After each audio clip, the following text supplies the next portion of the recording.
Deutsche Bank, a SD-exclusive crash course on what could blow up the global financial system. DB is back in the news, and it's not playing a game of global hot potato but a game of global nuclear ticking time bomb. Here's why. First, the super simple question, who is Deutsche Bank? Deutsche Bank, ticker symbol DB on the New York Stock Exchange, also traded in Germany on the Frankfurt Stock Exchange, is, straight from the horse's mouth, Germany's leading bank, with a strong position in Europe and a significant presence in the Americas and Asia-Pacific. Sounds big and by definition, seemingly innocent, but when we look under the surface, what we see is a corrupt, immoral nuclear ticking time bomb of a financial institution that will likely blow up the entire global financial system when it goes off. As in the economic collapse. The black swan that has been circling above for years and is now coming back into view.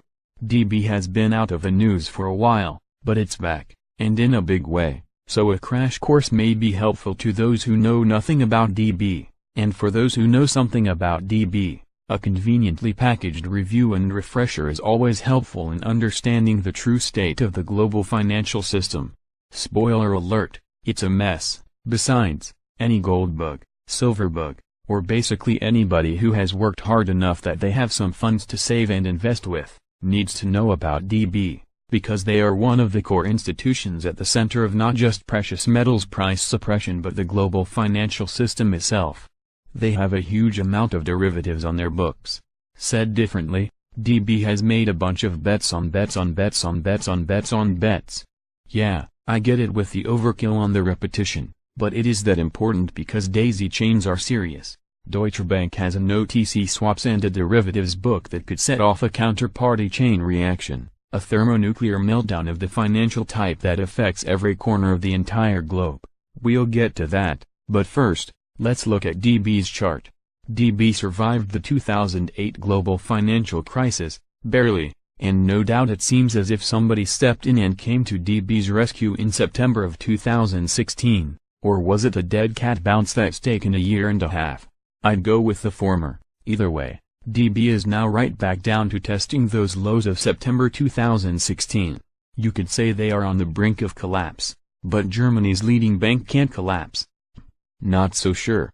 Perhaps the global elite want the bank to collapse. We're not privy to their plans. Well, I'm not anyway. Furthermore, just because you are a prestigious bank doesn't mean you're immune from collapse. Case in point, Banca Monte dei Paschi, Italy's oldest bank. BMPS was not immune. At one point the bank was selling for over €10,000 a share, and even in just the last few years the shares cost over €800. Where does the bank stand now? Think Sears, but the banking system, only worse than Sears. BMPS is essentially a zombie bank, and their shares can be bought and sold for less than €3 each, essentially penny stocks. So big banks collapse, none are immune, so there's no reason to assume that Deutsche Bank can't suffer the same fate. Let's look into Deutsche Bank and see why they are a corrupt and immoral banking institution that could be responsible for the next global financial crisis. After all, that's not me saying those things, but the facts speaking for themselves. One of the first articles we presented on DB, at least when we got the spelling right, dates back to 2012. What was DB up to back then? They were fulfilling gold repatriation requests with tungsten bars. From that article we first started reporting that DB has been pulling off elaborate scams in the gold market for years, if not decades. We are talking about an establishment Eurobank alleged to have been caught short on a fulfillment order, and using the tungsten scam to fill the gap. This is an entirely different criminal intent, from the Manhattan Jewelry District discovery, not the somewhat crude attempt to con a retail greenhorn, but rather an well-planned and sophisticated salting of the gold bars by a major bank. Designed to fool even an expert engaged in approving the purchase for a large sovereign client. We'll get to more gold and silver market manipulation in a minute, but first, let's appreciate the size of the problem we're talking about, the enormity and the implications a DB collapse could have on the entire global financial system. In an article which has been viewed more than 250,000 times since October 2016, Jim Willey sounded the alarm for years on DB. He actually sounded the alarm many times and still does. Something they say about markets can stay irrational longer than you can stay solvent. Well, in Jim Willie's case, it would be DB can last long enough that everyone will say you're a broken record. But the problem is in fact serious. Some just catch on to the size and scope of the problem before others. In fact, with all due respect for alarms, the problem is much bigger than merely sounding the alarm. The failure of Deutsche Bank could trigger a systemic banking contagion the likes of which the West has never seen, many times more systemic than Lehman Brothers. Here's just one of the nuggets Jim Willie shared with us in that interview. Deutsche Bank owns $25 trillion in OTC swaps with the central banks and other major banks, so expect a daisy chain of derivative failures for the $1.6 quadrillion derivative market if it were to fail. Deutsche Bank cannot break down by itself. It would result in the complete breakdown of the European Monetary Union. There are many times Jim Willie spoke of Deutsche Bank, and in even more dire terms than that, but that was right at the time the bank was reaching those lows in the fall of 2016 as shown in the chart above. The point is, as I alluded to earlier, in looking back with hindsight, it's obvious somebody came in and stopped Deutsche Bank from collapsing. That's how serious of a problem DB's failure would have on the entire global financial system. But it's not just Jim Willie who has sounded the alarm on DB. Craig Hemke and Dave Kranzler have sounded the alarm on Deutsche Bank. Rob Kirby has sounded the alarm on Deutsche Bank. Eric Sprott has sounded the alarm on Deutsche Bank.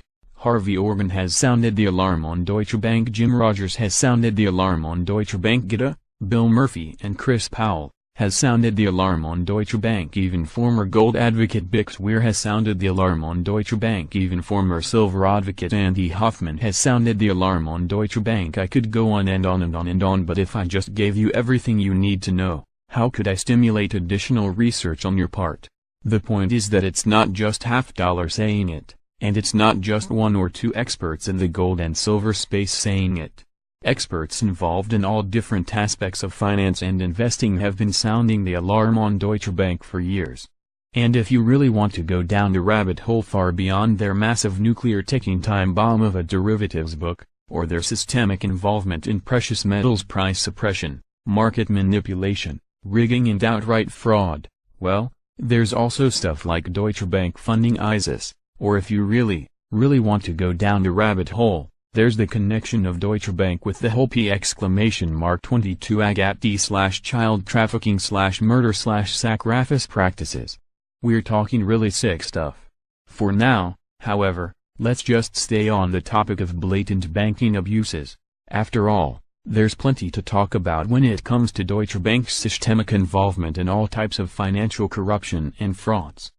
Over the years we have reported news such as Deutsche Bank's role, along with other banks, in pilfering 60,000 tons of gold from allocated gold accounts. Deutsche Bank's collusion in the rigging of the London gold fix. Deutsche Bank's collusion in rigging of the London silver fix. A Deutsche Bank trader admitting to rigging gold and silver prices. Deutsche Bank fines for market manipulation of even certain gold stocks, the GDX in this case. There are plenty more examples, but you get the point. If it looks like a duck, swims like a duck, and quacks like a duck, it's probably just example after example of DB's outright frauds and manipulations in the gold, silver, and financial markets. Fast forward into the spring of 2018, and we see that in general, Deutsche Bank is still in serious trouble, but it's not just with gold and silver, or terrorist funding, or child who knows what, which we could liken to DB's extremities, but now the banking aspect of the bank is in trouble, so this time, it's the core, which we can liken to DB's vital organs. For example, there has been recent news that DB fired 400 U.S. bankers, as part of its latest disastrous earnings, which saw trading revenues tumble by 17% as new CEO Christian Sewing took over. We reported that Deutsche Bank announced a sweeping restructuring plan, abandoning its long-running ambitions to be a top global securities firm, scaling back U.S. rates sales and trading, reducing the corporate finance business in the U.S. and Asia, and reviewing its global equities business with a view toward cutting it back, the bank said in a statement. The measures will lead to a significant reduction in the 97,130-person workforce this year, Deutsche Bank said. We translated it more simply, Massive layoffs. Predictably, the German bank wasted no time, and according to Reuters and Bloomberg, the purge began overnight when Deutsche fired 300 U.S.-based investment bankers on Wednesday, with another 100 pink slips expected over the next 24 hours. In total, the biggest German bank plans to cut more than 1,000 jobs, or over 10%, of total U.S. jobs in its initial restructuring phase. According to Bloomberg, the U.S. hosts about 10,300 Deutsche Bank employees, or about a tenth of the firm's global workforce. As you can see, the fall of Deutsche Bank is clearly front and center once again. This time DB's very survival as a banking institution is at stake, which not only includes layoffs in the short term as a quick fix, but closures of offices have also begun. Here's more on the rapidly deteriorating conditions at Deutsche Bank. Just a week after the purge began, Deutsche Bank is closing its office in Houston as part of a strategy to pare its U.S. operations, according to an internal memo seen by Bloomberg. While CFO James von Moltke also gave few clues as to how much of its massive €1.4 trillion, $1.7 trillion, balance sheet would be shed in the process, von Moltke estimated restructuring costs for 2018 would rise to €800 million, up from an earlier estimate of €500 million. According to Bloomberg, these cutbacks will be painful, but they are unfortunately unavoidable if we want to be sustainably profitable in the best interests of our bank, our clients and our investors, Soane said. And now, as Bloomberg reports, the bank will now shutter its Houston office, which has over 50 staff.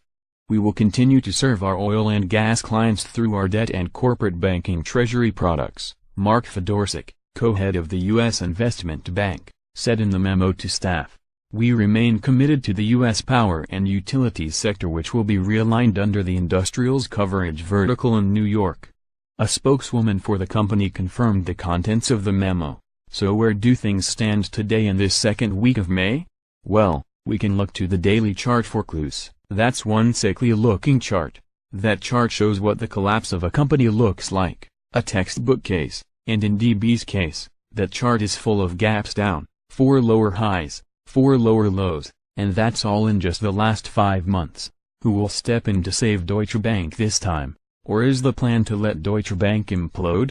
Either way, DB is not a game of hot potato, it's a game of hot time bomb, only it's a nuclear ticking time bomb, and it has the ability to blow up the entire global financial system.